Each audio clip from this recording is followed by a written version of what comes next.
Good evening. This is the Dominance Academy. Welcome. I am your host, Mr. Justin.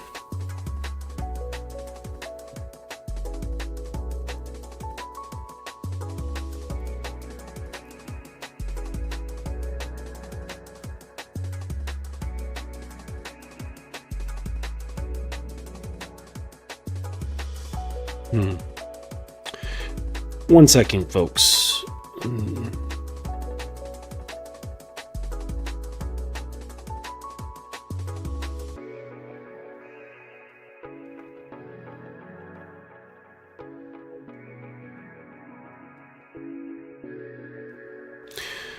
All right. Yeah, so hope everyone's doing well.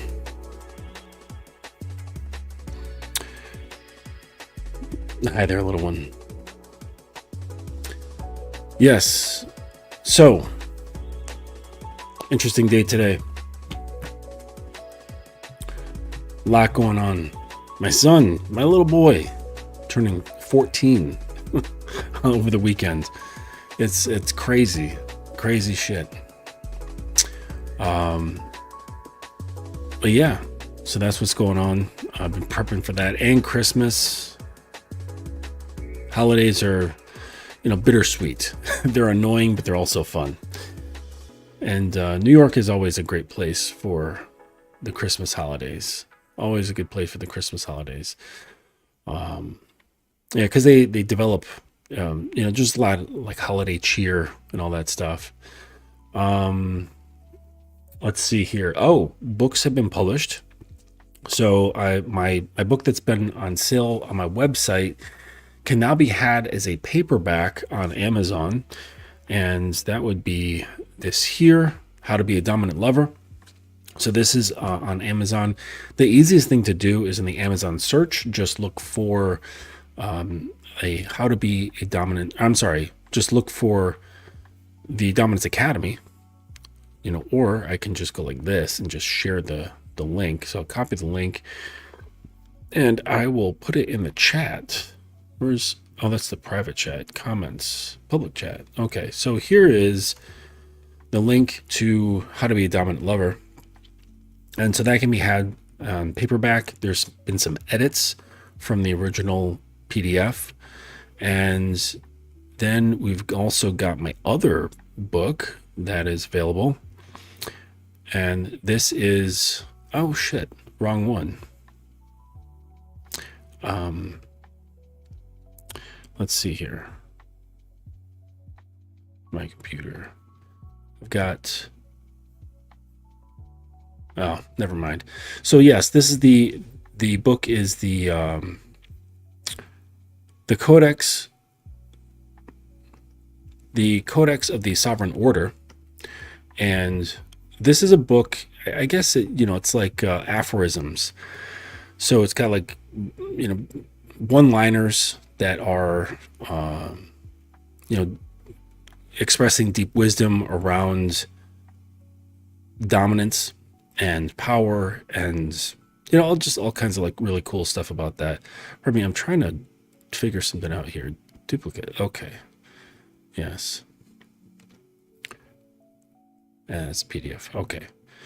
So I just wanted to share this so that you guys could get a good visual, because this one is not it. There's a different one, and I forgot to add that after I created the PDF.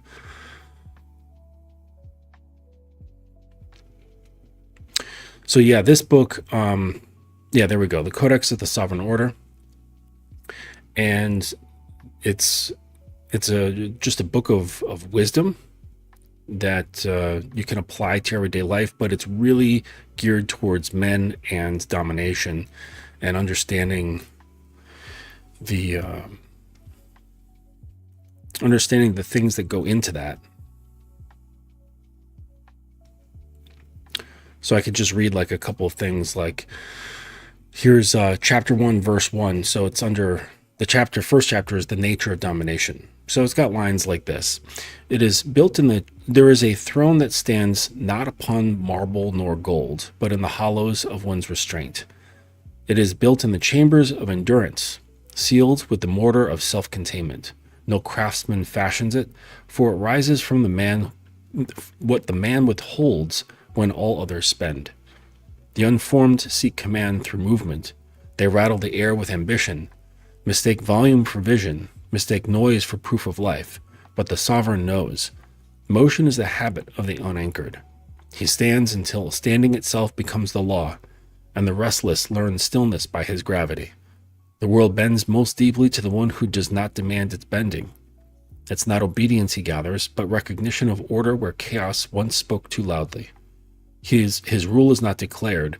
It is remembered by all who feel the correction of his calm. To command is another is simple. To command oneself is the secret that crowns the unseen king. So that's an example of the sort of stuff that would be in the Codex of the Sovereign Order. And there's a book that goes with it that's I'm still working on, that is for the submissive. And it's basically coming from this angle of this like highly developed, very wise, very experienced submissive sharing deep wisdom along those lines, but for the surrendered, for the submissive. So that's the idea around that. So let me just, I want to pull up the link for this one, even though, well, we'll see who comes through in the chat. Get to the share link, copy that, and we'll bring it to you guys in here. So Uncle Guns, feel free to copy these links, and you can just include them in the stuff that you post up at the beginning of streams. I'd appreciate that. So yeah, that's what's been going on. It was a pain in the ass trying to format for Amazon. I was this close to hiring someone from Fiverr to do this shit for me. It was so annoying. But we are beyond that. It's finished. If I had hair, I would pull it out. So, yeah. So, what are we talking about tonight? Oh, dangerous men. I kind of did something similar, like with the psychopaths, but that was very specific. And we're just looking at danger in general. And, it kind of perplexes guys, right? Because we're told, like, I don't know if girls are aware of this, but like we are told that you should not be dangerous. Don't be dangerous to girls, right? Bad things could happen. You could be thrown in jail, or at the very least, women aren't going to like you. And this is what guys have to like really watch out for. 1 second. Okay.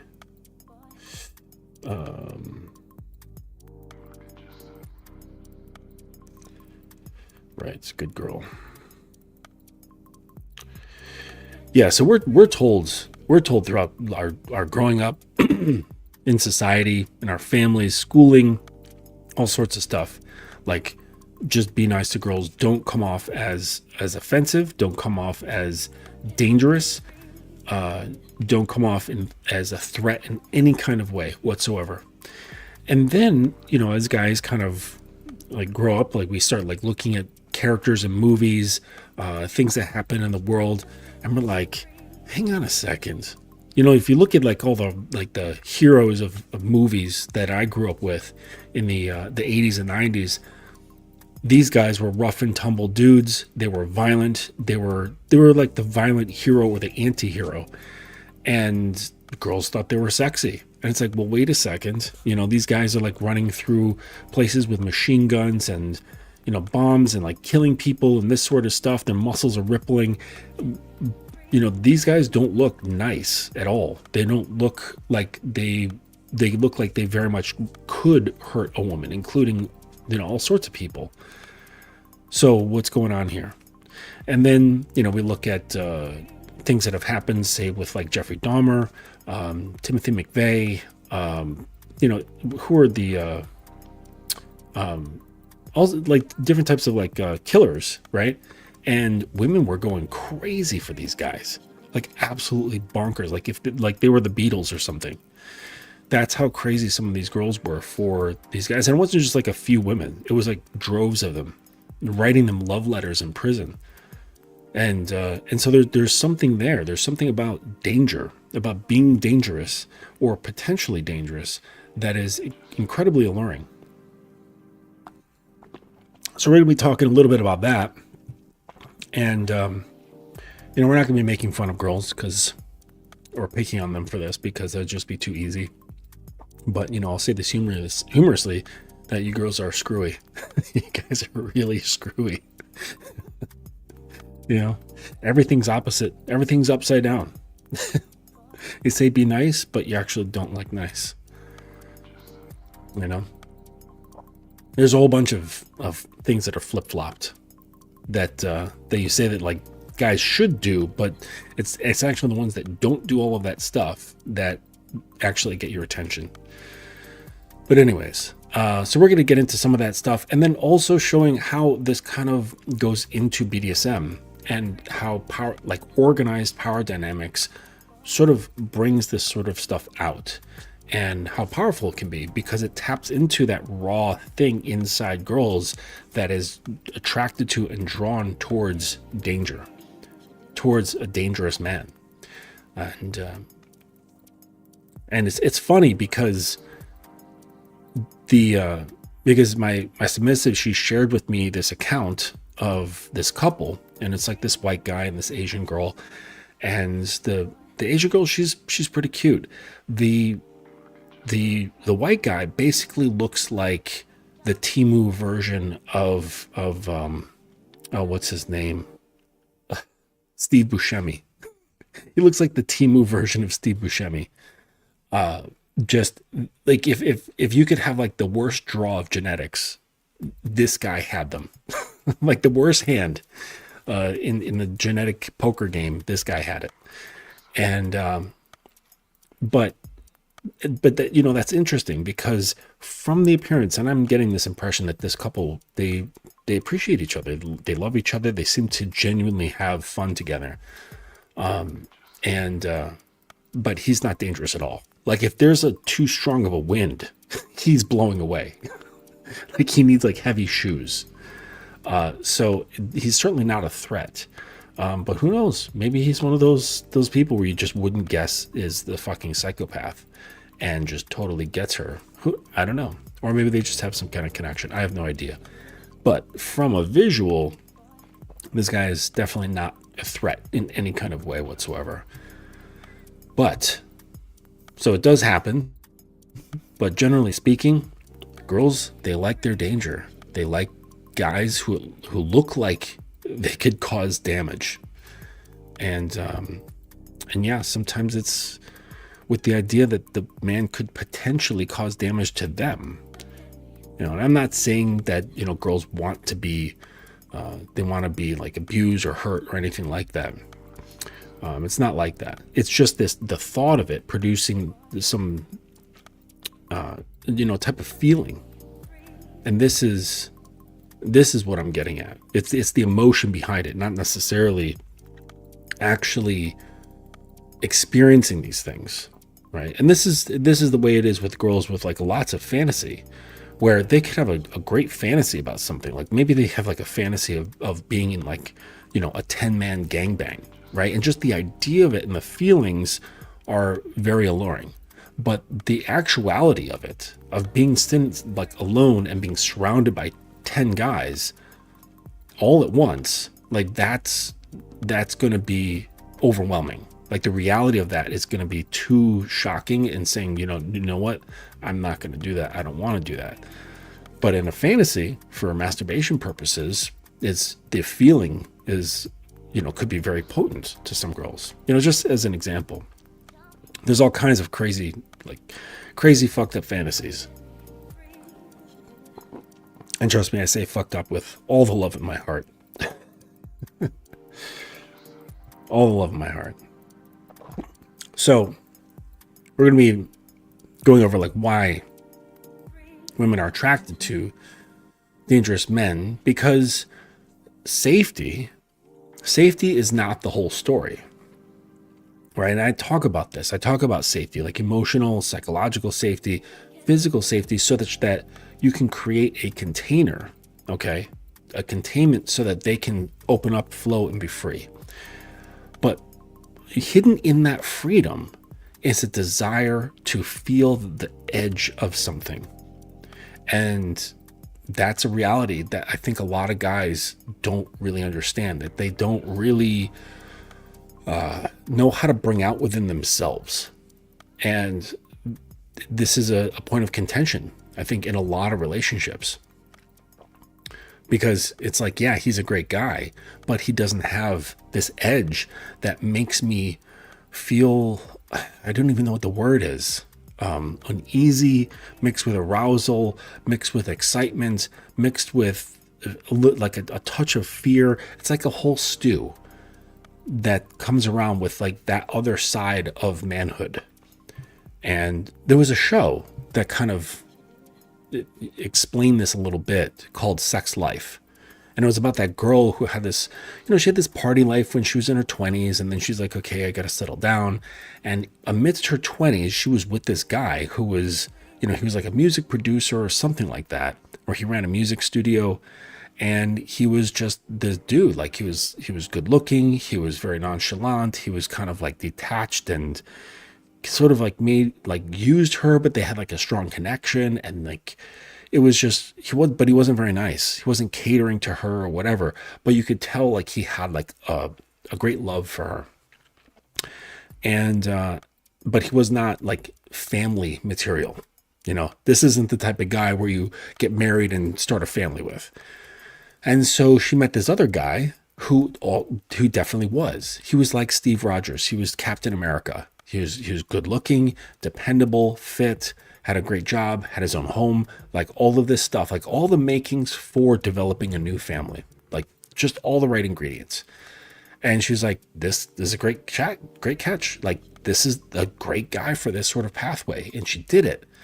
And the entire time she's writing, she's like, has this crazy journal where she's thinking about this other dude and fantasizing and talking about all this shit and how it made her feel.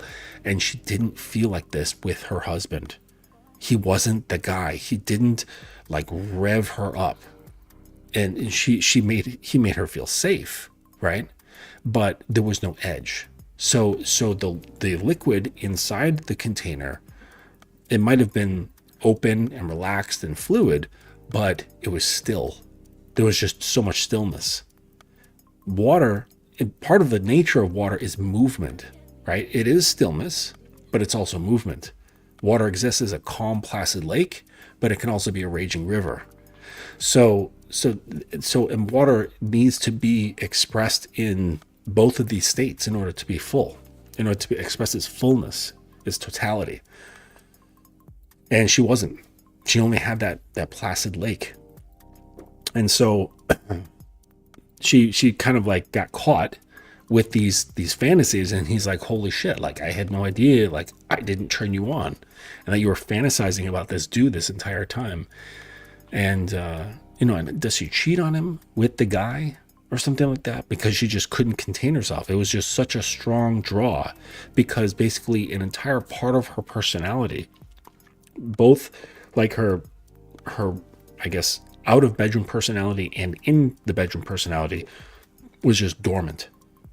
It was just laid to rest inside a closet. And she's like, oh, I miss that girl. I miss that aspect of my personality that this guy just doesn't bring out. He doesn't even know the door is there. He doesn't even know the closet is there. Until he found out, he read the diary, and he was like, oh, so you're like this. And he tried to be that guy. He tried to be risky. He tried to be edgy.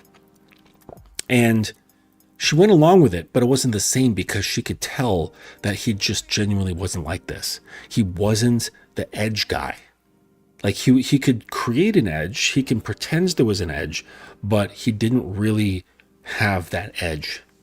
And this just, it didn't allow her to be alive in the relationship. And he knew it. And that's just a harsh truth. It's a harsh truth that he had to live with. That's just an example of that side of women that just really desires that, that split. Okay. Remember, we talked about this, the nice, good girl who wants the safety and the whore that needs to feel the edge. It's in there. Okay. And if you neglect either, or if you don't inspire either, then you're going to have problems. Like, things just won't develop, or they will fall apart. So there's an uncomfortable truth that culture avoids, and that's that women are genuinely aroused by real danger, by real violence, and men who have proven that they are capable of crossing extreme lines. And it's not speculative, right? It's observed. So, like I mentioned before, Ted Bundy, Jeffrey Dahmer, Ed Kemper, these guys received thousands of letters while incarcerated. And they weren't hate mail. It was love letters, sexual confessions, marriage proposals, devotion. Some women described being in love with them. Some saw intimacy, knowing exactly what these men had done. And this isn't a myth. It's not media exaggeration. It's really happened. Like, it really, really happened. And it's not to say that, like, this is a criticism of women. Okay. This is just objective truth. It's not saying women are bad or women are fucked up. It's just what's there. And they're drawn to this kind of edge. So the presence of real danger, it activates something primitive in the human nervous system. Violence is not attractive because it's moral or good, but because it signals absolute capacity. A man who has killed has demonstrated something undeniable, that he's not constrained by fear or consequences, or social rejection, or moral consensus. He has stepped outside the rules entirely. That creates extreme asymmetry between him and everyone else, including her, the observer. And asymmetry is erotic. This is why I spend so much time talking with you guys about polarity, because you have to create asymmetry. And we look at what's been promoted in media. It's a flip-flop, and then also a normalization, where that's like a musical term, to normalize. Basically, the waves get brought down to like a very even flow. Okay, nothing spiking higher than anything else. So, or like a homogenization. And that's basically what's happening. Where, like, guys are like a little less masculine and a little bit more feminine. And women are a little less feminine and a little bit more masculine. And you just do that a lot, like over some time. And then everybody's just like relatively the same. And then there's no more polarity. And nobody has really any sort of impulse to get together, except for like very rational and objective reasons, right? Kind of like reminds me of that movie Gattaca, where they didn't really get together based on how they felt. They just did like a blood scan and measured each other's DNA and be like, oh, okay, so, you have these DNA markers. Oh, you're unhealthy like this. Looks like our kids would be fucked up, so this isn't going to work out. Before they even like went on a date. So perhaps like things are going to be like that, where it's just very objective, like based on like facts and measurable things. And, how we feel it's not irrelevant anymore. It's just been expunged from the system. And that'll be an interesting way to keep the race going. But, before then, I think we need to do some work to bring back polarity, because asymmetry is erotic. It turns women on. It turns men on. Okay. Like seeing like a very, very feminine girl. It's super, super sexy to see like extreme femininity and submission. Extremely sexy. So let's get back to this. So for certain women, particularly those with trauma histories or an eroticized relationship to fear, proximity to that asymmetry produces intense arousal. Now, so that's not to say that if, every girl who's aroused by danger has some sort of trauma around it. That's not necessarily the case. But, we're talking about intense arousal. Not because they want to be harmed, but because standing near something lethal without being destroyed creates a distorted sense of specialness. The fantasy is he's not kind. The fantasy is he could destroy, but he chooses not to destroy me. Or maybe he'll destroy me. I don't know. I hope he doesn't. You know what I'm saying? There's still no guarantee that he will. And that little spot of no guarantee that he will, that kind of shifts the whole thing. Okay, if there's a guarantee that you're gonna die, then that, you know, it's not appealing. So there's that little gap, and that gap gets filled with eroticism. So fear and arousal are not opposites in the human brain. They share similar circuitry. Heightened threat increases attention, focus, physiological arousal, and emotional intensity. In some nervous systems, especially those shaped by chaos early in life, fear becomes sexualized. The body learns that danger equals aliveness. That wiring does not disappear because society disapproves of it. The mistake men make when they hear this is assuming the lesson is to become violent, antisocial, or cruel. That is stupidity. The path leads to prison or hurting people who never consented to be part of your pathology. Those men were not attractive because they were models of masculinity. They were attractive to a specific subset of women because they embodied absolute uncontained power. What matters is not the violence itself, but it's the lack of negotiation. Those men did not seek approval. They did not soften. They did not ask permission. They existed outside the moral order. That total refusal to submit to external authority creates a powerful erotic charge for many women. And these guys, like these, famous killers, they did this on a very large scale, right? They took this I don't answer to authority to its extreme. Right? Basically taking like the most heinous thing you could do in society, and they would do it multiple times. And not just like simple things like, oh, I'm just gonna like shoot this person from a distance, right? These were close and personal murders. So this kind of like shifts things. So it becomes this very extreme thing. But if you look at just the general architecture, like what's happening here, like underneath the extremes, it's basically, like I said, someone who is not negotiating. They're saying, this is what I want to do, and I'm going to do it, and I'm not going to do it to get someone's approval. I'm not trying to be soft. I'm not asking permission to do the things that I want to do. And I'm not going to make sure if everybody's okay with it. And it's that refusal to submit is what makes it erotic. On just a general thing. It becomes, it becomes expansive when you take it to the level of what these guys did. So now here's where BDSM comes into the mix, okay? Not as cosplay, okay, but as a civilized extraction of the same psychological forces. So a competent dominant does not offer safety by being harmless. He offers safety by being capable. He creates a real power differential. And it's not something that's like symbolic. He's not role-playing, but it's real, and his authority is felt. His structure is enforced, and his word matters. His disapproval has a lot of weight.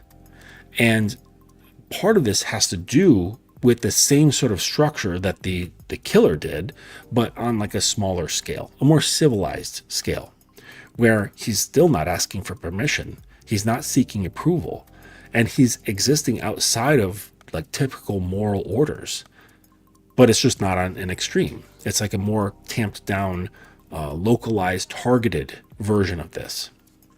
So when a woman is in this and he has a full conviction in this realm, then it sort of like simulates a very, noticeable, recognizable feeling within the girl. There's that edge still.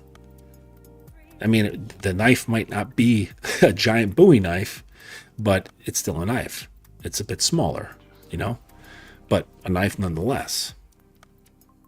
So in a healthy dominance dynamic, danger is not literal violence. But sometimes it is. But it's consequence though. It's built into hierarchy. So it is the knowledge that deviation costs something. Punishments are not just random, and they're known in advance. They're proportional. They're enforced calmly. That predictability is what makes the fear erotic instead of traumatic. 1 second, please.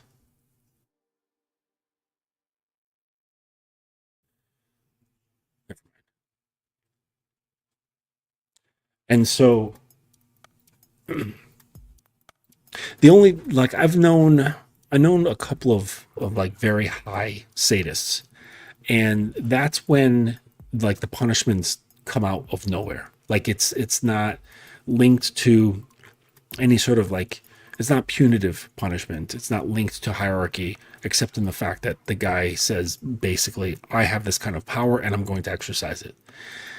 And with this type of sadism, it's the guy was like basically deriving his pleasure from delivering pain whenever he wanted.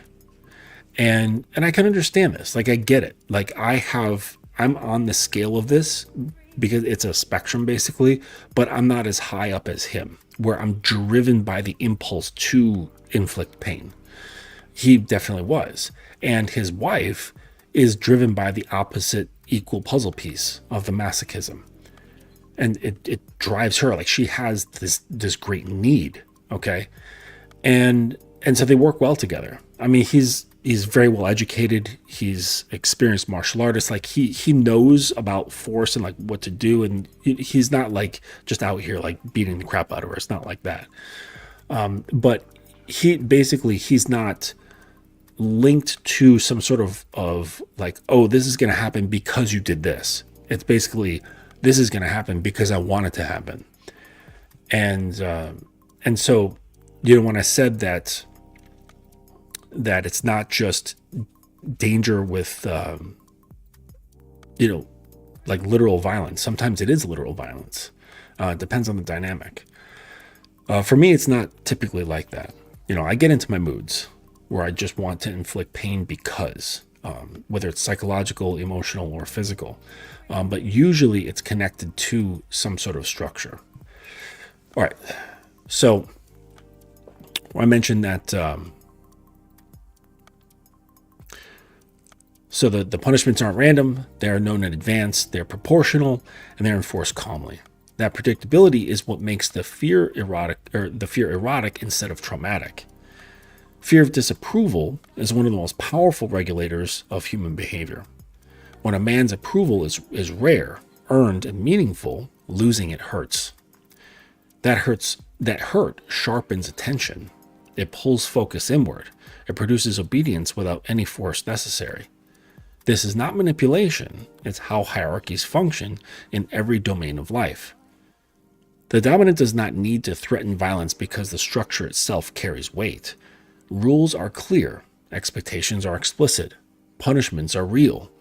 The submissive knows where the line is and knows what happens when it's crossed. That knowledge is calming, actually. Ambiguity creates anxiety. Clarity creates surrender. And this is the sort of thing that I've been trying to promote in vanilla spaces for quite a while now. When people criticize my lifestyle and I say, hey, listen, actually everything's a lot easier because there are clear boundaries. There's clear rules, like things have been discussed. And a lot of this is actually on paper that we've gone over and agreed to. This is, and it makes relationships a lot easier when you understand what pieces are in it, what does what, and how far things can go, and what's known as like a do not pass area. I think it's incredibly helpful.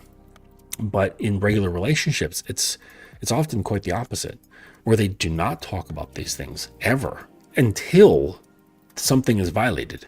And then only sometimes is it talked about. Most of the time, there's passive aggressive addressing of the issue. So someone has a boundary violated, and then they get all grumpy, they get pissed off, and then she's like, or he's like, hey, what's wrong with you? And they're like, nothing. And they slam the cupboard and they walk out of the room. And the person's like, the fuck? Like, I have no idea what's going on. Okay.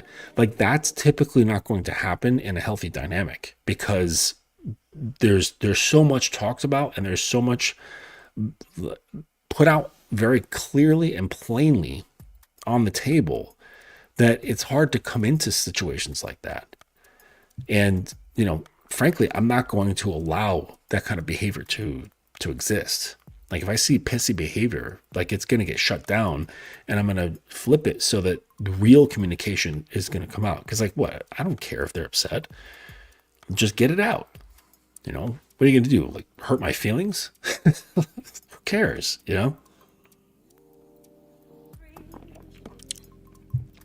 But, and that's the problem, is that a lot of people drive their relationships from the seat of emotions rather than anything else. And it's because they don't have anything else. That's all they have are their emotions, and maybe like imprints from their childhood. And like, let's hope that it was a decent imprint, right? That's a shitty combination. So often I'm telling people to kind of like look into this, and no, it doesn't mean you have to take things to extreme and like, tying her up to the radiator in the basement.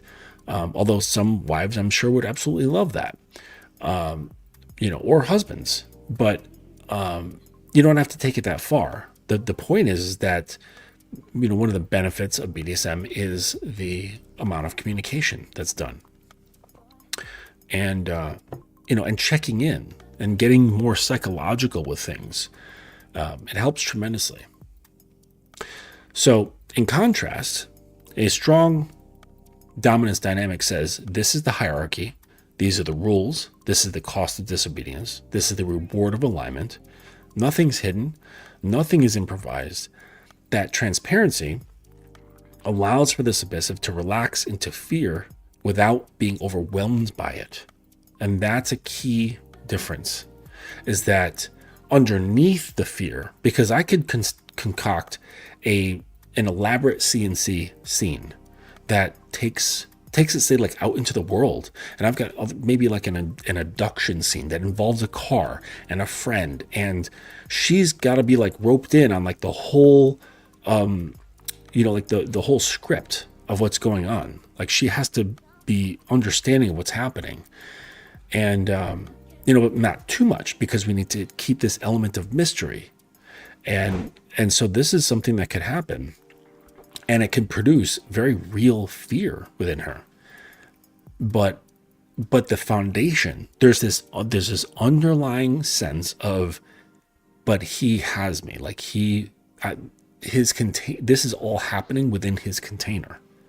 And I think that is the thing that is absolutely necessary, because anybody can do these things. Like, if you're bold enough, you can create like a CNC type scene, whether it's like in a bedroom or, extends out into the world and does something out there or whatever, crossing those social lines. Like, anybody can do that stuff. But if there's no foundation of having that strong container that this is happening within, then that's when the fear becomes real. That's when psychological damage can happen. That's when emotional damage can happen. And so this is another reason why, I'm pushing people to, well, not pushing, but encouraging people to look more into BDSM without their judgments, and really try to educate themselves on how it can possibly benefit them.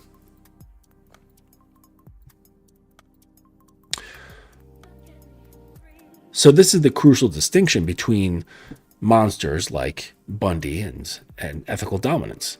The former created fascination through unpredictability and annihilation. The latter create arousal through predictability and restraint. One is pure chaos. The other is order, but with teeth. And that's the big difference. So contained danger is erotic. Uncontained danger is erotic, but it's utterly destructive. And the thing is that you need to understand that part of, like, it's on the side of the whore, right? That whore archetype that's within girls is this desire to be destroyed.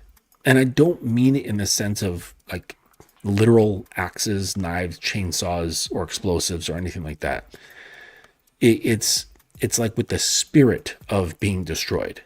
Again, it's this the killer who he's not guided by consequence. He's not guided by fear. He's not guided by moral obligation or social constructs. He's just free.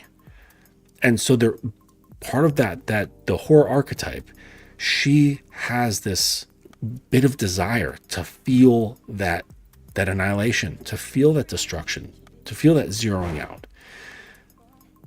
But again, that's not to say that she actually wants it to happen. It's just wanting to be filled with that feeling. And I would say that possibly because, yes, it's intense, yes, it's erotic, but it's also rare. Like I read about this honey, this like very rare honey. I think it comes from like the Himalayan mountains. And there's like these bees, and their hives like hang off of these like rock cliffs in the Himalayas.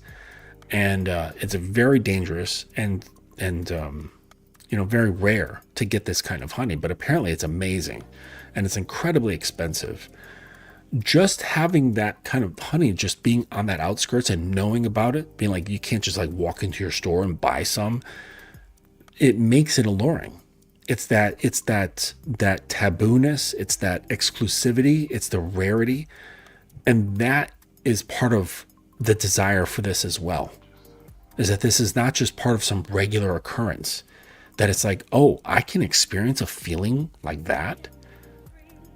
I want to taste that, right? So there's that allure where there's that looking at someone like Ted Bundy and going, wow, that's intense. That's not like anything that I've found in the store of emotions, right? That's something very unique. It's very, very bespoke, right?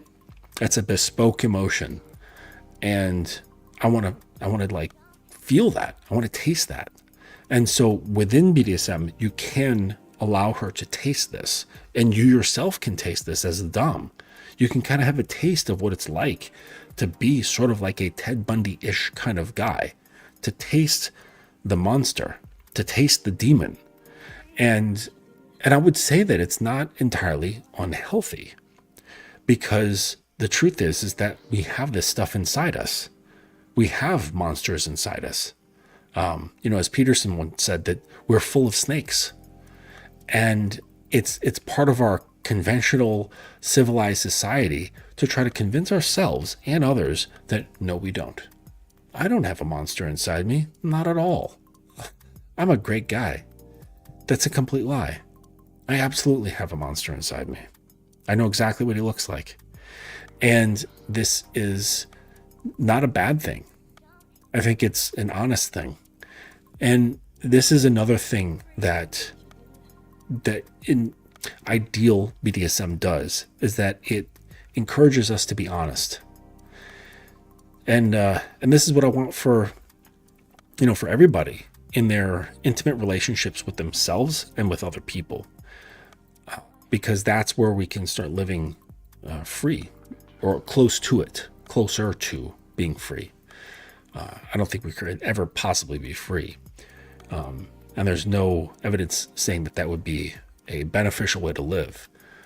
But, because as we can see, especially like in BDSM, that there's great power and great benefit to living with restraint. It produces more than simple freedom produces, I'm sure I would love to have my subs input on this as far as like, say, like orgasm control goes, but where she was, coming every day or every other day.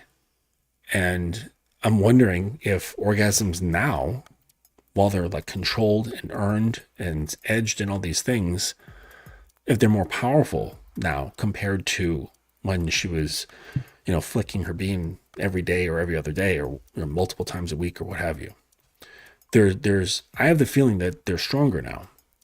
And so there's something to be said about how, as alluring as the concept of freedom is, that having freedom can actually deaden our senses. And that when we practice restraint, it increases our senses. Like Daredevil losing sight, and now he's got, crazy superhuman hearing. So let me finish this and I'll tell a story about that.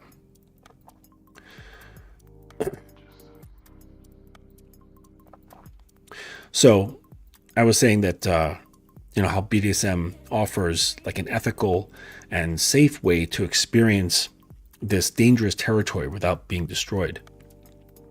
But not all women want this.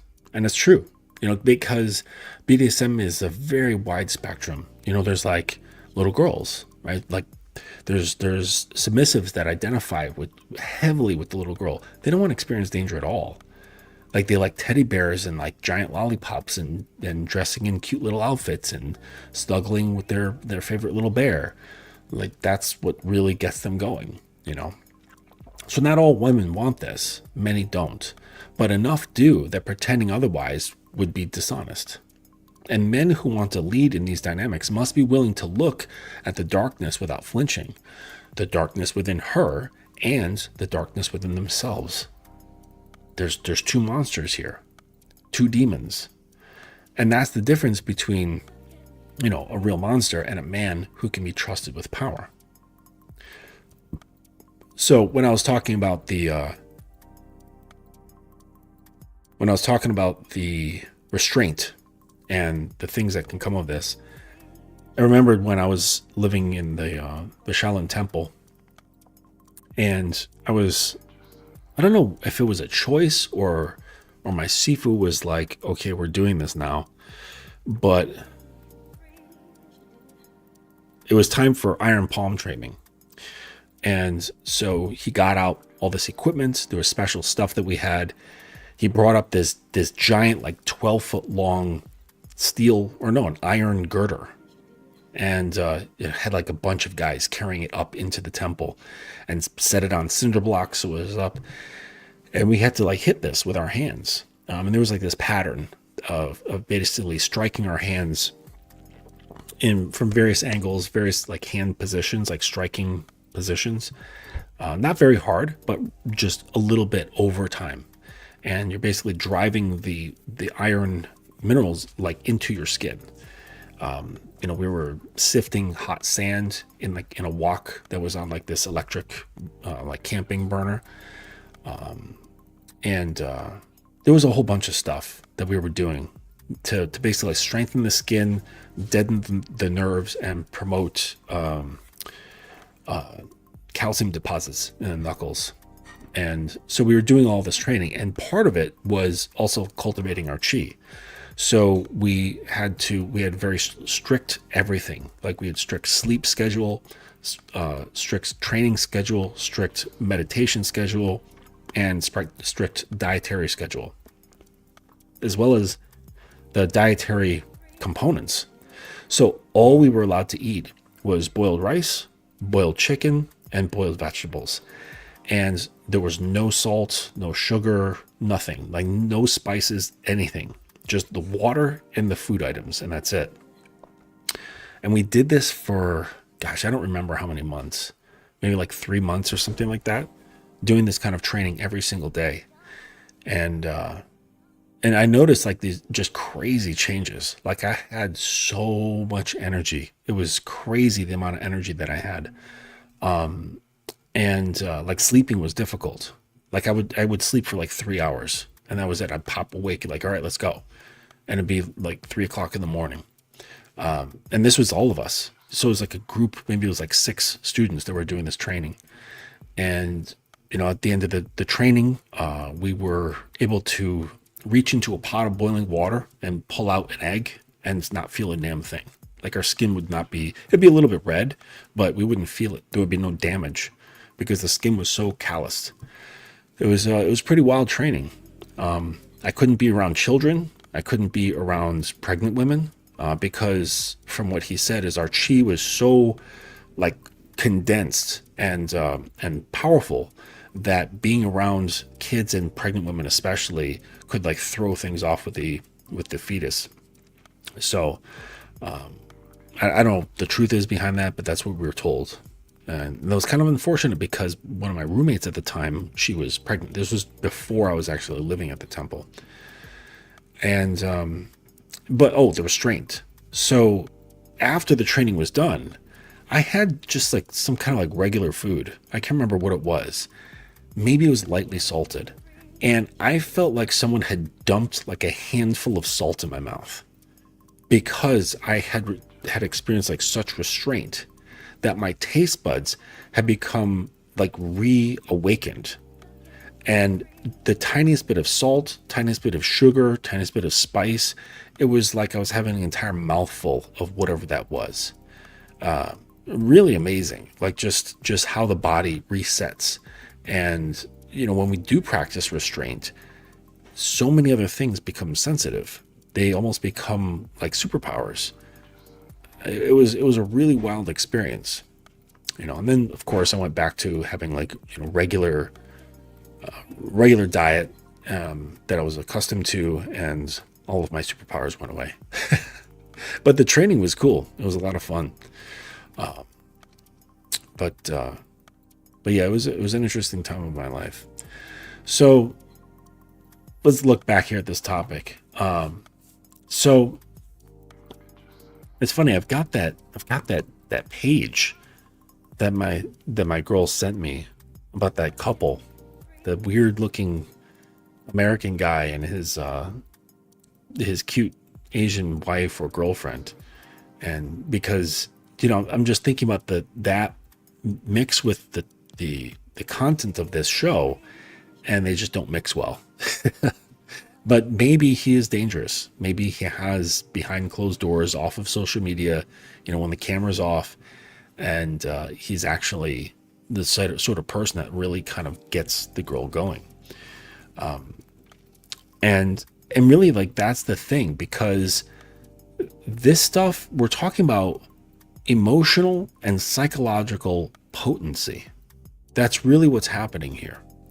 And this is really what gets girls revved up. It really what captures them is the psychological intensity, because that's what carries the emotions, right?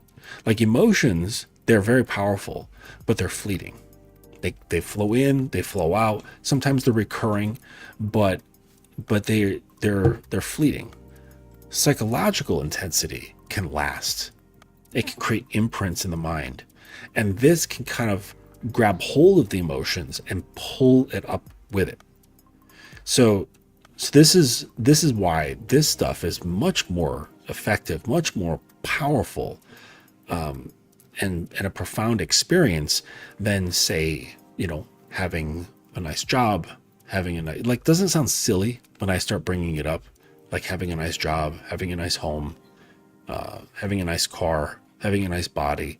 Like, those things are great and all, but don't they sound silly as I bring them up, as we're talking about having like real psychological impact on your woman of interest, or woman in your life?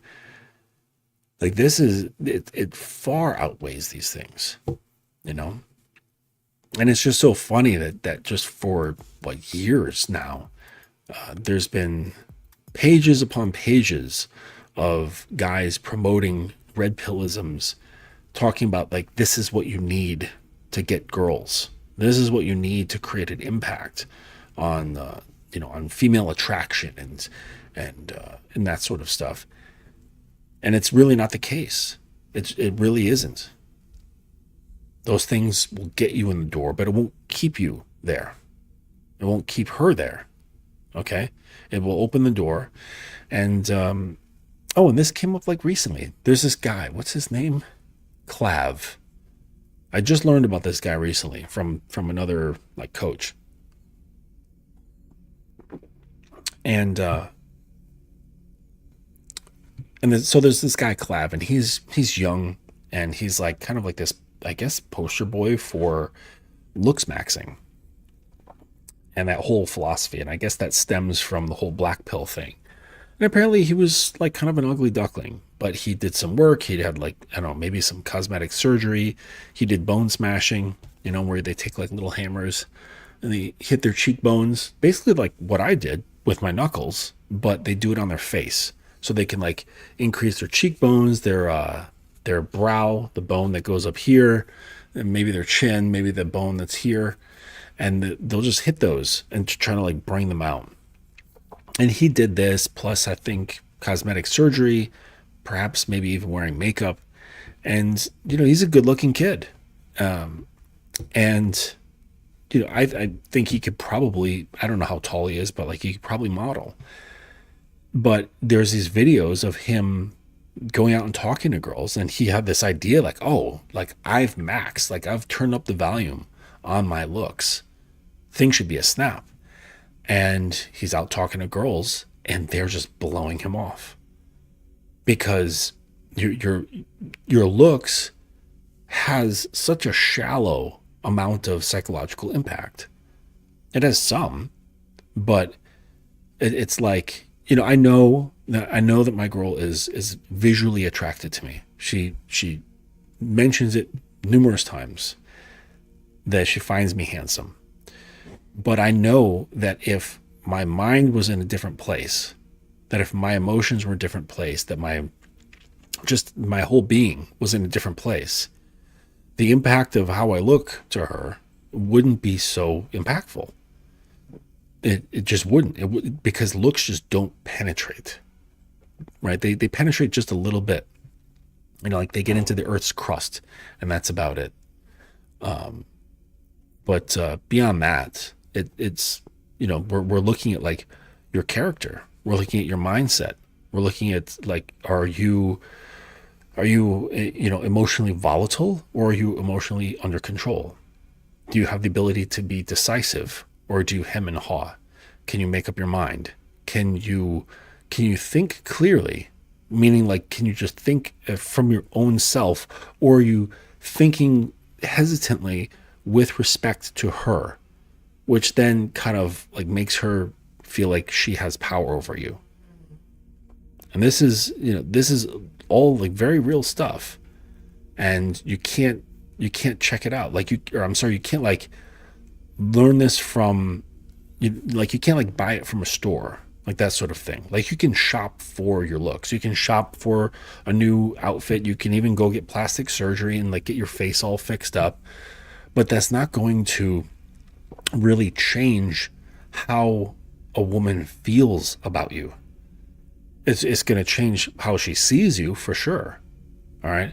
But how she sees you is really based around how she feels and the impact that you have on her mind. And this is kind of how when you see like an amazing looking girl and she's with some like average or below average looking dude, and you're like, how does that happen? And everyone comes up with these ideas like, oh, he must be hung. He must have like just this amazing dick, or he must be incredibly wealthy. And or he's like really, really funny. I think that it has to do with something intangible.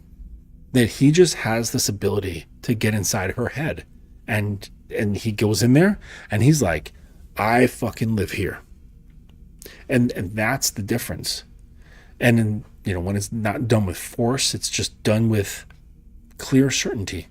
Like you just walk in and you say, hey, I like my new home. I like the way it looks over here. Maybe we're going to do a little bit of remodeling, but I like this spot. I'll take it.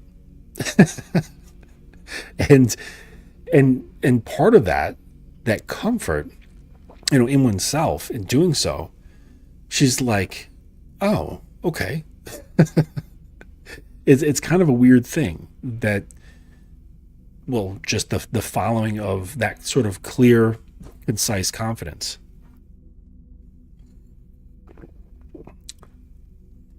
Yep. 1 second.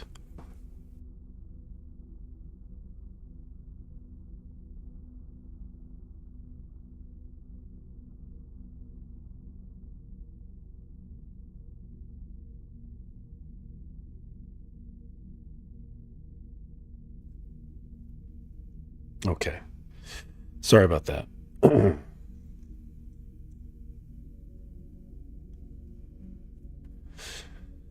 All right. Yeah, so really I would say at least 80% of a woman's attention, addiction, arousal, all of that stuff comes from mental faculties. I really think it's something that high. And the funny thing is that even the visual stuff, like say she sees like a handsome firefighter, or something like that. Or like, let's say, in New York, we have those. I think like the firehouses put out like these calendars. They put out these calendars where, it shows like these handsome firefighters, with their shirts off and muscles and things like that. And so a girl would see that, and it quickly goes past the visual. It doesn't stay there like it does with guys. And see, this is part of it for fellas. Okay, listen up. You have to stop considering that women think the way we do when it comes to looks. It's different. It's similar, but it's different. So so it's kind of like when you're driving on a highway, and there's like the main highway part, and then there's the other lane that is next to the highway. You can drive just as fast, but it has all the exits, and that's like the service or whatever they call it. Theirs is like that.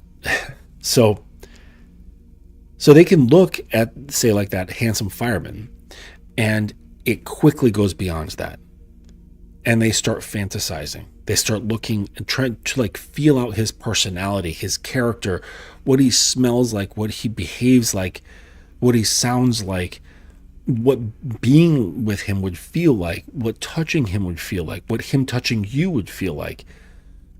It quickly goes into all that realm. Okay. And I don't think it's that linear of thinking. It's probably just this mashup. It's probably this mashup of like instantaneous thoughts and feelings that just kind of like swirl together to get this quick sensation idea. And maybe it'll go into some sort of visual thought process of like just kind of like thinking about, a direct visualization. Whereas guys, we don't do that. We don't do that at all. We just are just looking directly at the surface. It doesn't penetrate any deeper than that. We're just like, man, look at her fucking tits. Like, and it's not even thinking like, oh, I would like to do this, I'd like to do that. It's just like, just looking at her tits, just looking at her ass, looking at her plump little mounds of her pussy pushing through her spandex. That's it. Looking at her nice hair, collarbones, or whatever they're into. You know what I mean? But it just stops at that, and we're like, wow, look at that. That's beautiful. That's amazing, right? And not looking deeper into it at all. It doesn't produce like emotions and things like that. Not at all. Except there is an exception with the guy who is afflicted with nice guy syndrome. But this is an entirely different feeling. And what he does is he starts projecting into this girl could be my girlfriend. This could be the next girlfriend I have. So then he starts pedestalizing her. She becomes extra special. He becomes distant. He can recognize her beauty. Oh, I'd like to fuck her, whatever. But it's like, now I'm afraid, because now I've put pressure. So he's cast a fantasy, but it's more of like a fantasy of pressure. Not of like, ooh, I'm so excited. This girl could be my next girlfriend. Let me go talk to her. It's not like that at all. It's a pressured sort of fantasy, where it then prevents him from taking action because he's afraid that she might be this or that. And now she's this extra special thing. He's like, oh shit, what do I say? It's got to be something right. I can't lose this opportunity. Excuse me. And so that's kind of how the emotions are with some guys. But typically speaking, it's not like that at all. Typically, it's just the dude is looking, sees the surface, and goes, that's fucking nice. I like that a lot. And girls, they don't do this. They look They look in, it goes quickly beyond what they're seeing and goes into what that makes them feel like. But it's not a conscious thing at all. It just starts happening. Man, you're like changing your name all the time. Lou from the 041. Guys are too basic when it comes to being attracted to women. No, they're not. It is what it is. I mean, too basic. I mean, there's levels of attraction, right? There's visual appeal, but then there's also behavioral appeal. And so, in a way that you're right, Lou from the 041.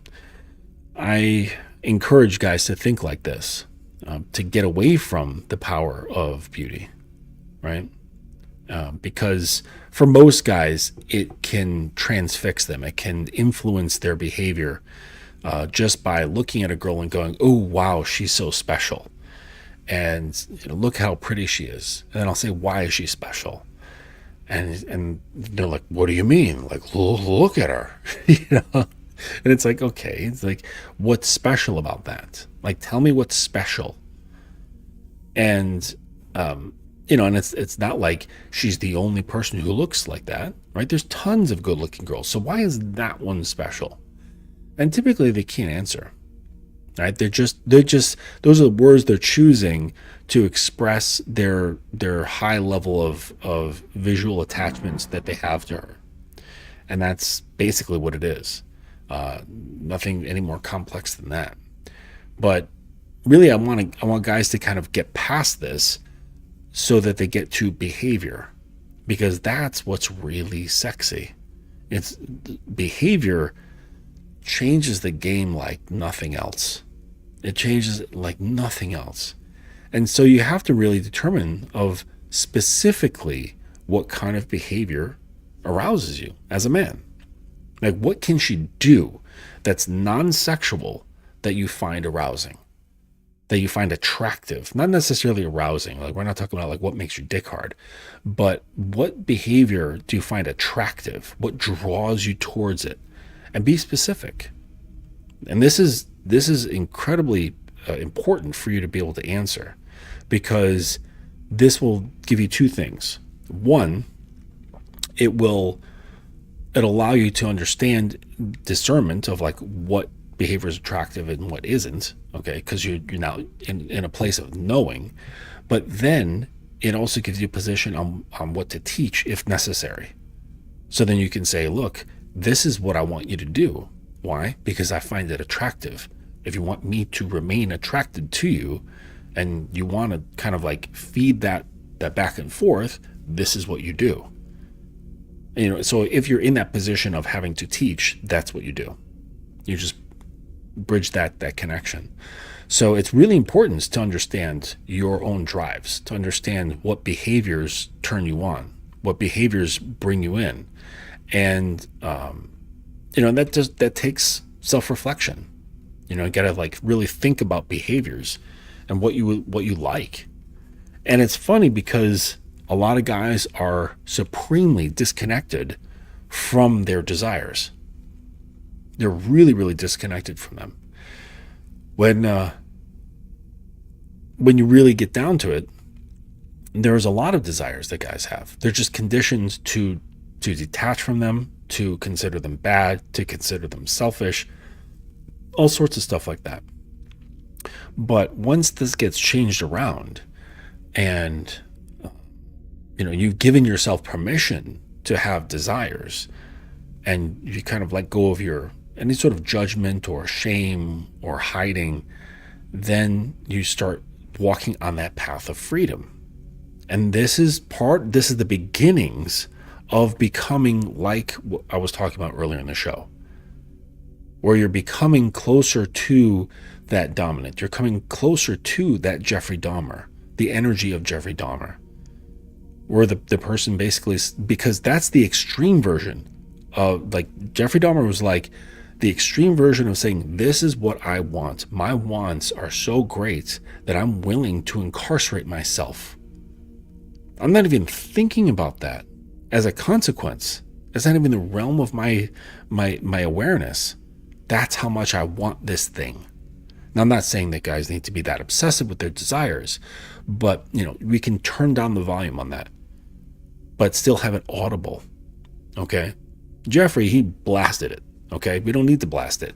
We just need to turn it up so it's audible to us, so we can hear and understand our own desires.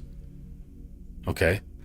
And this is the beginnings of the pathway of becoming that guy where girls are like, oh, there's something very unique about him. I can't stop thinking about him. I want to learn more about him. I'm very curious about him. I'm drawn to him. There's some sort of gravitational pull.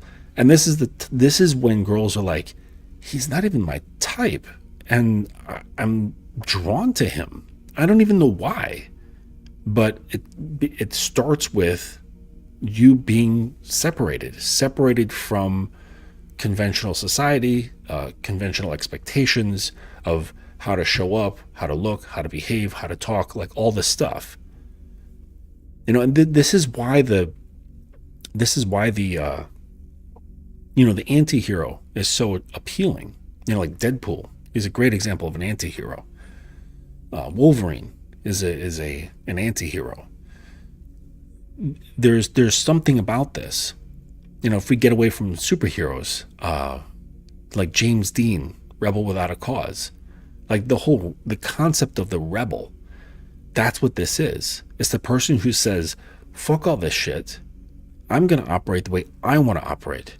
And you're free to not like it, and I'm free not to listen. But not with this, like, the way it is now, right? There's like a lot of flipping people off, like, fuck you. It's what it really is I don't even have the patience, time, or energy, or caring to even say fuck you. Like, that's like how cool, like, the real rebel should be, right? I'm so rebellious that I'm not even going to spend any of my time even considering flipping you off because you don't exist. And that's the beginnings of it. The beginnings of it is creating that bond with your desires and not turning away from it. This goes all the way back to what I was talking about with the monsters and demons. Okay? There is that monster inside us. There's that demon that we've kind of pushed away and saying, no. That's not part of conventional society. That's not part of civilized neighborhoods, civilized behavior. We don't do that. And it's okay to say, well, why not? I like it. Okay. And then there's places where you can do this, so like it's not typical where people are just tying each other up, with rope or what have you. So there's places, like the place I went to, where that's what they do. They're like, yep, we can't exactly do this out in society or whatever, but in here you can, consensually tie people up as much as you want. And, you can talk about stuff, you can discuss things, and you can just like go about how you do, whatever you plan. And so you can just, so there's once you are, my point is that once you are connected with your desires, that's when you discover pathways for them. And not necessarily with BDSM. That's just like an easy example. Okay. Your desires can be all sorts of different things. But as long as you keep them tamped down or hidden from you, then you'll never be able to figure out the pathways to express them. And a lot of times when we keep things suppressed, it causes something. And I think there's been enough information about this, like in general psychology out in the world, magazines, books, movies, radio, whatever, about suppression. And suppression is one of the most dangerous things that we can do to ourselves, and should not be confused with restraint. Okay, restraint, what comes along with restraint is acknowledgement. So you acknowledge the thing, you accept that it's real, you accept that this is part of you, whatever it is, and then you restrain it. You don't throw it into a box and lock it. It can be restrained and sitting by your side like an obedient attack dog. But suppression is shoving it down, okay? It's putting that dog in a compartment under the porch, stuffing it into a crate and pretending that it doesn't exist. That's suppression. So we don't want to suppress, okay? We don't want to do that. We want to have restraint. We want to cultivate restraint so that it can be alive and thriving, just not crazy, not unbridled, okay? And maybe under certain conditions, you can set things up such that you are able to come close to being unbridled. And this is when we have, say, like planned CNC scenes. There's planned like primal scenes, that sort of thing. You know, where there's a lot of discussion, there's a lot of negotiation, there's understanding before things begin. And then once you're in it, you know, it's kind of like a play where you discuss everything beforehand.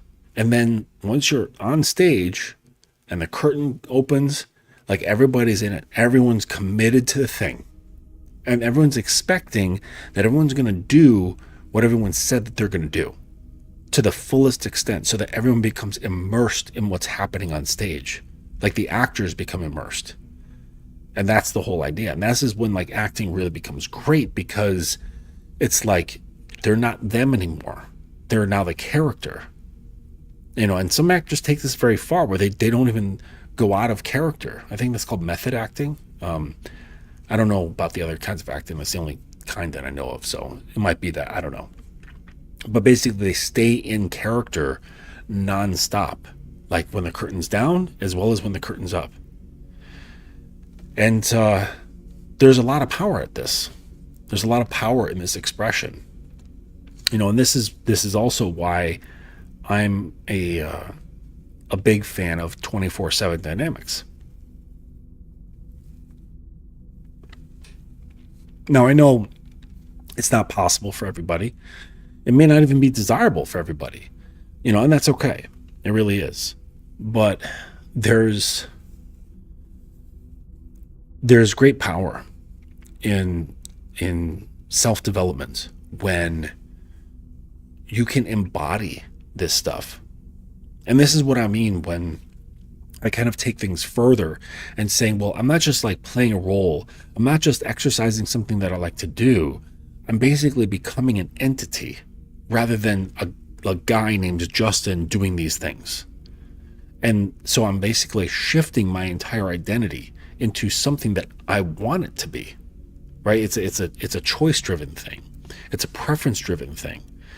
And it also like all feeding off of the elements of polarity, you know, which I think is universal.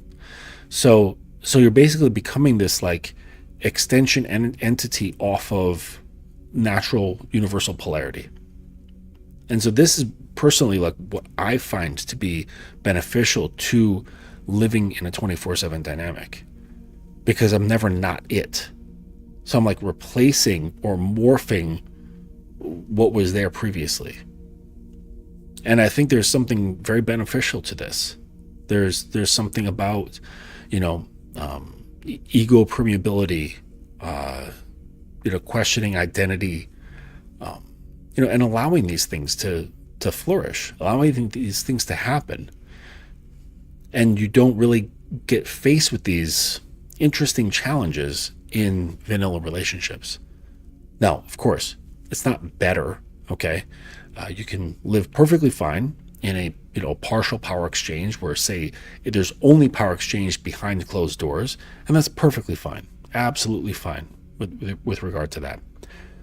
And then when the bedroom doors open, you go back to whatever sort of regular life, and there is no like clear power exchange. There's more negotiation, there's more feeling things out, it's more democratic, it's more egalitarian, whatever.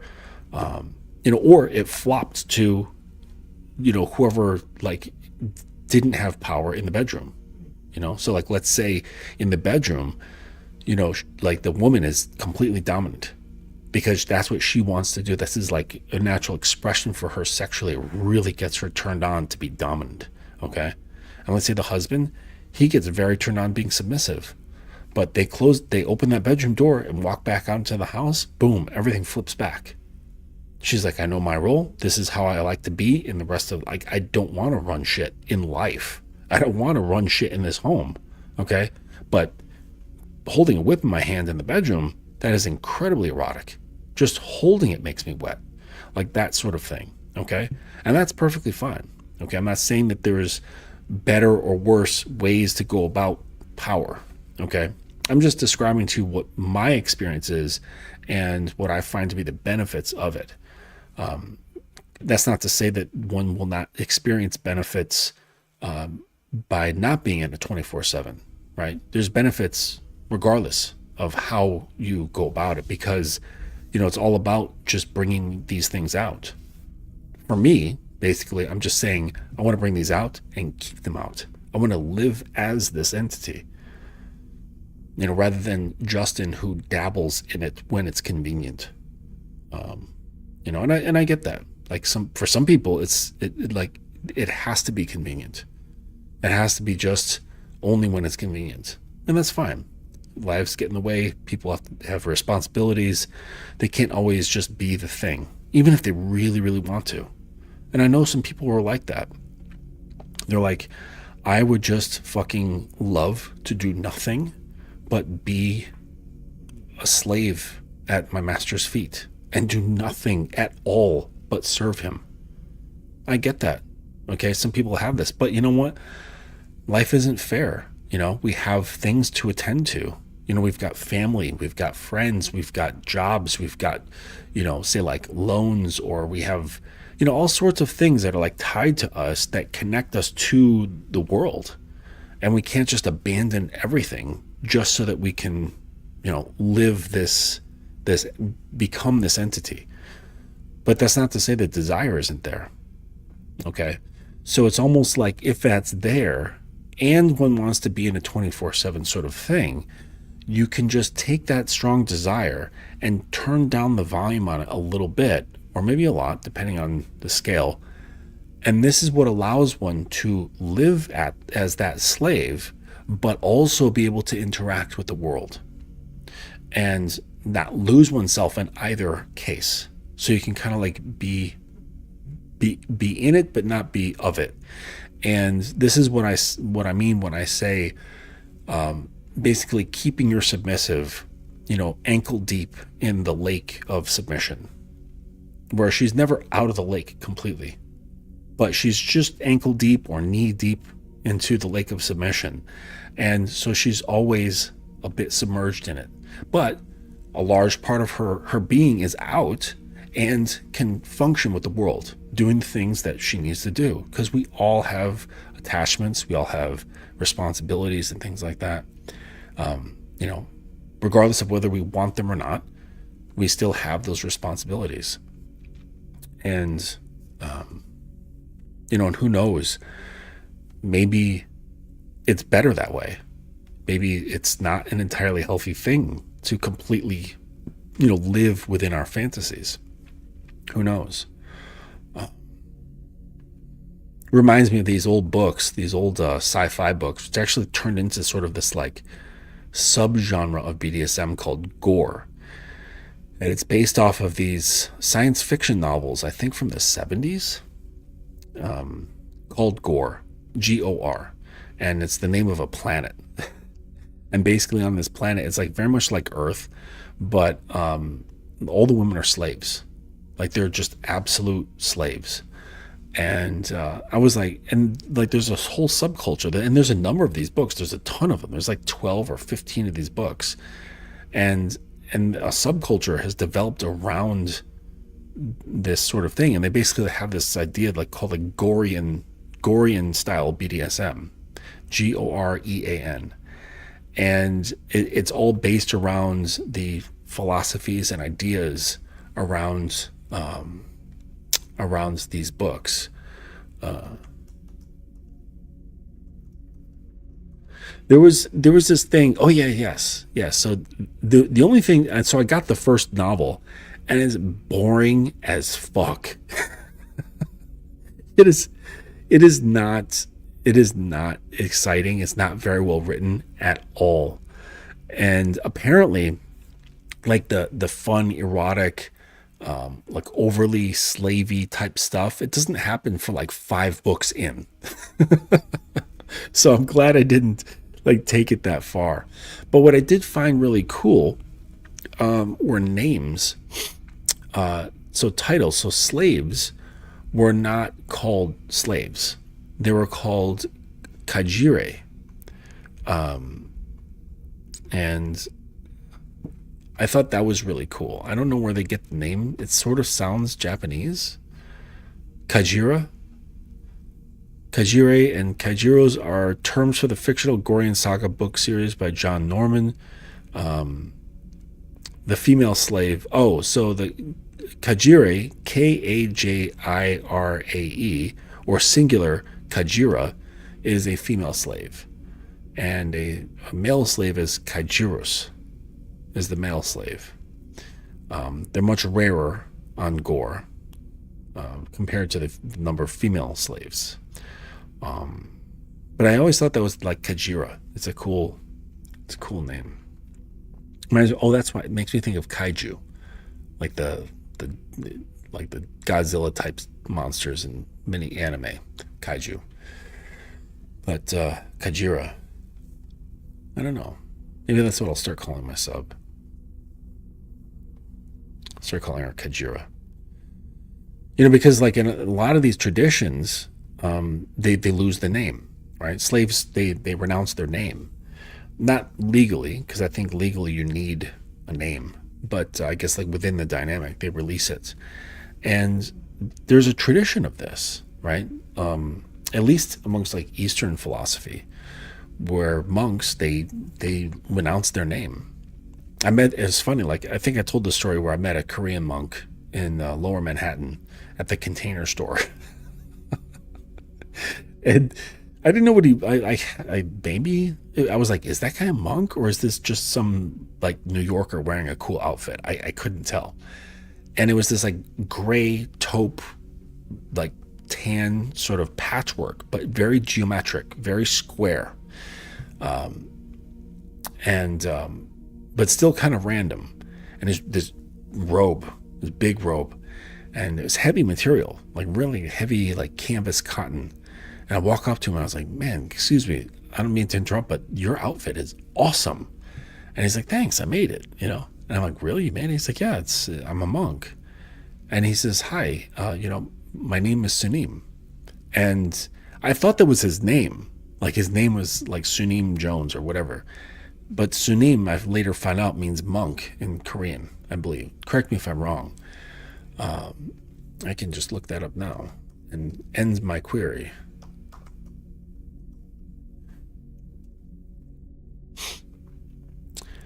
Yes, Sunim in Korean is a respectful title for a Buddhist monk or a nun, similar to venerable or master. So Sunim, it basically just means monk. And but it's like that. So he like renounced his name. And I think that there's just something of that. I don't know, at least to me, there's something very beautiful about that, about renouncing one's name. And some might find it disrespectful, but I just think something's really cool about that, about becoming something like that's. It's a symbol of your dedication to becoming something greater than yourself, such that you're willing to let go of that part of yourself, this name that you've been given, as considering of I. Okay. And of course, like the whole Buddhist path, part of the whole Buddhist path is, wondering what is I and who is I and does it even fucking matter and all that good stuff. And, in the end, you figure out that it does and it doesn't.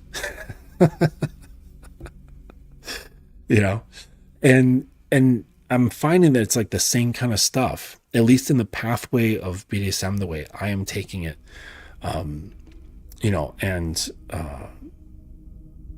If my sub was here, she could talk about that as well. What like her experience is with regard to that, because she hasn't been using her name for quite some time. it's been a long time since she's heard her name, like from my mouth. So, so I'm sure it has an effect. And she understands the effect. She understands why I'm doing this, why I'm encouraging her to follow the same sort of route. And, I don't even do the same. Like, I don't have her call me Justin. Like, occasionally she'll call me Mr. Justin, like very rarely. And, I'm okay with that. Because I understand the larger thing at hand. But there's something, I know there's just something really cool about relinquishing yourself to something greater, to like a pathway, a process, a structure, something that expects more of you, that expects you to, dig past your ego, dig into your spirit, dig into, past your shadow, past your beliefs, past your sense of self. There's, and this is what I find that like many philosophy does, many religions do the same thing. But there's just something about this particular pathway that speeds things up. Like it really pushes things forward pretty damn quick. And I say this with a bit of certainty in the sense that I started studying Buddhism when I was 12, and I've lived in temples. I've taken it very seriously in understanding it. And, looking back, the growth was slow. But who knows? I was at a different age. So it's like, maybe it was slow because the brain that was processing it was also slow. And so because of all that prep work, perhaps that's why this pathway now seems so much faster, where I'm just walking right through things that psychologically would have like held me back, and I would like trudge through, like emotionally trudge through these things, or psychologically trudge through these things. And here I'm just like just pacing right through that shit, almost as if it's not there. And so I don't know. It's a hard comparison to make, but I guess my point is that it can be bigger than just whips and chains and cute outfits. And the funny thing is that if you go beyond those sort of things, you can still play with them. Like there's outfits I'm sure my girl is like, she can't wait to put them on for me and show me, okay, and play in them and these sort of things. I've got stuff that I'm looking forward to sharing with her, like objects, toys, or something to wear or what have you. It's just not confined to those things anymore. It's where like, is it necessary? No, not at all. None of it is. Like, not even like BDSM is not necessary anymore. It really isn't, because like power isn't determined by a lifestyle. Like power dynamics, power sensitivity, power awareness, and power maneuvering isn't determined by any lifestyle. It's determined by like who is doing the thing. Okay, it's just that this particular lifestyle is an option that allows for power to express itself in really interesting ways, and fun ways, and challenging ways, and very sexy ways. So that's why I like it. It provides like a great opportunity. Like, I don't have to make it up. I can just be like, oh, look, there it is. There's a pathway for me that I can utilize to express these things inside me and bring out what's in her. And so I'm talking about this so that, hopefully it can kind of shift people's minds about BDSM and kind of take it away from, like, I even wish it had a different moniker. Like, I wish it had a different acronym. I wish there were different words other than like dominant and submissive, different things altogether. This is why, like, when I'm talking to people that are not in it and they say like, well, what do you do? Okay. And I tell them that I'm a coach that helps couples and men understand power dynamics, to enrich their relationships. That's what I tell them. Because if I mention, oh, I teach people BDSM and how to use that to enrich their relationships, they're like, ugh, ew, what are you doing? Like, and they come up with all sorts of like crazy shit in their head about like what I'm doing, what they're doing, and then all this judgment happens and perspective shifts, and things get put in bottles, and it's just like, all right, I don't want that. So I have to kind of change the terminology to suit ears so that they will hear me and not judge, or at least prevent as much judging as possible. All right, I think that's about it for tonight. It's 11:30. It's late. I'm gonna relax. So before I go, remember I've got those 2 books, How to Be a Dominant Lover and the Codex of the Sovereign Order, both for sale on Amazon. Check them out. The How to Be a Dominant Lover is only in paperback. There's no ebook version of that. But the Codex of the Sovereign Order, that is both in paperback and in Kindle edition. So go to Amazon and just search up The Dominance Academy, and you can see my name as like the author or the store, so to speak. And you just click on that and you'll see both titles. There's going to be other titles coming.